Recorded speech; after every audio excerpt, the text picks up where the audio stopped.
I've made my table in my database and I can enter data right here if I want to. So Joe Brown and yeah, that's right, and I can pick dates and all the rest of it. That's better. But this isn't a normal way for people to enter data into a database. They don't just sit in the table and enter directly to the database. They've got a lovely, pretty form. So we're going to make a form with these fields in it. Now, the thing about forms is we can create a blank form and then add everything to it. But that's actually kind of hard work. And the better option is to use the form wizard, which will give you a starting point where you've at least got all of the fields in the right place, and then you can start fiddling around with the design of it. So I'm going to click on the form wizard and it's going to give me some options of which table is to use. I've only got one table in my database at the moment, so I'm going to go with that table. It's asking me which fields I want in that database. I'm going to add them all. We'll talk about the ID field in a little bit. Because that's a slight subtlety there. Yep, columnar is good. And the crucial thing to do here is it names it after the table, and that's really annoying if you've got a table called TBL members and a form called TBL members. I always use the convention it's FRM is the start of it. So open the form to view or enter information. Yeah, let's do that. Finish. So now, just in this navigation, I've got tables and forms over here, and I can choose which one I want to look at. There's my table and there's my form. It's not exactly pretty, but I guess it's a starting point. What's wrong with it? Well, the alignments are all wrong.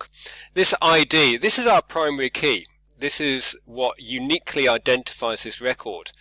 And it might well be referred to in a different table. There's no way this should ever have the option of changing, and the fact that I can type over the top of that is real bad. So that's another issue. Also, it says FRM members at the top. That's not a very helpful name. So let's go and fix all those things. Clicking on this arrow, go to the design view. Let's do the easy stuff first. Just double click there and member information, and it's automatically and what the thing is there.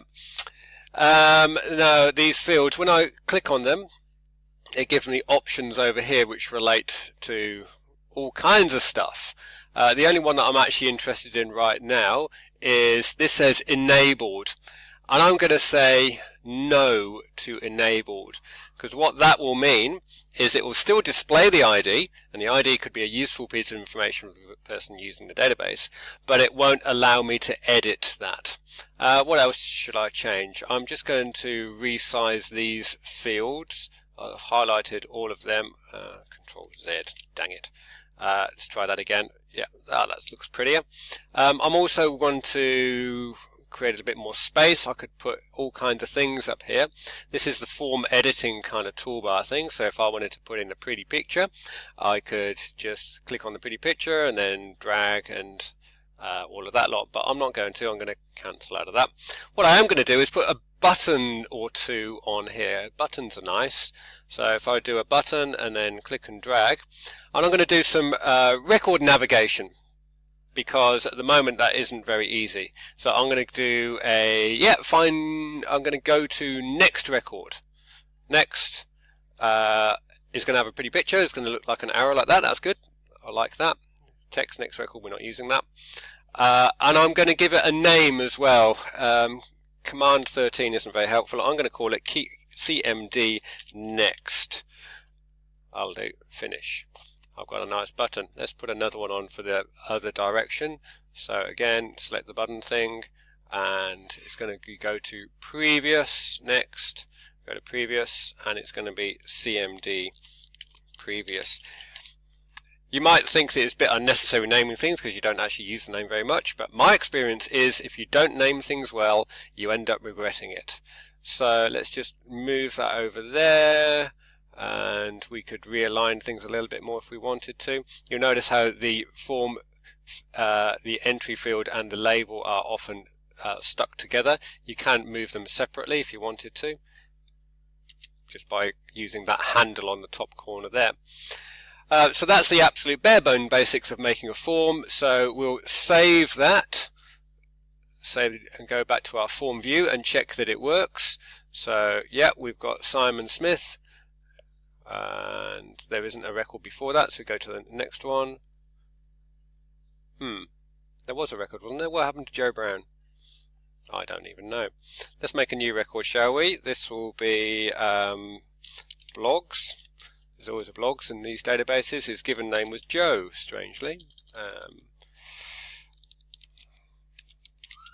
That's better.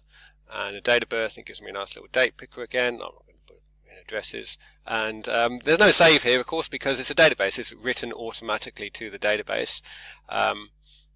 The only thing you need to be aware of is that sometimes it doesn't refresh this view very easily. So the reason that actually I realise now that Joe Brown isn't appearing is because I hadn't left this record. So I needed to click down there for that to be written to the database. And now if I go back to here, I should be able to see Joe Brown, maybe not, Joe Blogs, Simon Smith. It's all got confused. If I close it down and open it up again, maybe it will work then. Simon Smith, Joe Brown, Joe Blogs. It worked. Okay, the basics of making a table. Form. Form.